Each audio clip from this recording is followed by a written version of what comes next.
Hello, welcome to Negative Affirmations, where I get you excited to live a life of pessimism. I'm Matt, motivational speaker. Today I'd like to do my first book review for this book, The Little Engine That Could by Waddy Piper. Turns out that Waddy Piper is not a real person. It's a pseudonym used by the publishers Platt and Monk.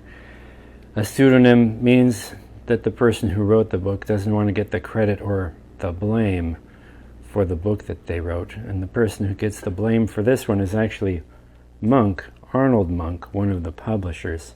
This book has a few good things going for it. The pictures are well drawn and colorful thanks to George and Doris Howman.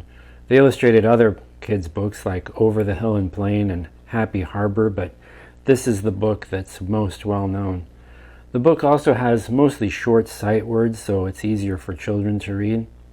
The author also involved many toys in the cargo, and that will help hold the kids' interest. One point to be aware of, though, is if you have colorophobia, one of the toys is a talking clown. As far as the storyline goes, I do have a few criticisms. First, the title is a spoiler. I don't want to ruin the ending of the book for you, but the title is The Little Engine That Could. The toys on the train are alive, and they're the ones kind of furthering the plot. And because they're looking for another engine to help when theirs is broken down. Now, the fantasy of toys coming to life is good. It's good to have some fantasy in your life as long as you know that it's fantasy, but there is another fantasy that unfortunately many people who've read this book still continue to believe.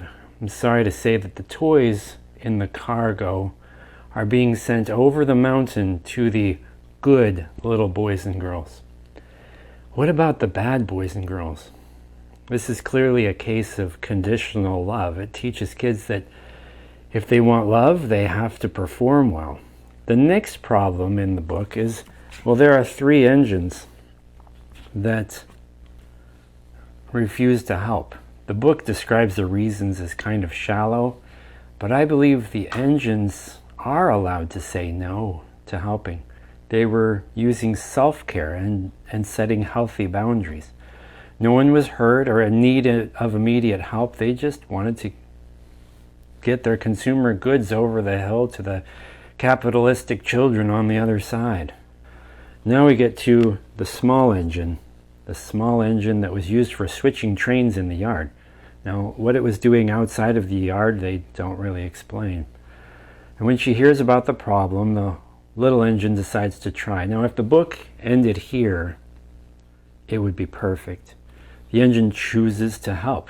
Unfortunately, even though the engine is going uphill next, the story just goes downhill from here. She says, I think I can is sort of her mantra. And this can give a child reading this book the idea that if they think they can do something, then they can achieve any goal. But not every goal can be achieved. The reward is in the choosing to try. If a child can't get to a goal after reading the story, they could get the idea that something's wrong with them, or they don't have as much worth as they would if they could achieve their goal. If the little engine couldn't make it over the hill, she would still be worthwhile. A better mantra might be, I think I can, but I've been wrong before. So this book has some good things going for it, but also contains some dangerous, optimistic messages for children. It's not a book that I, as a pessimist, would recommend.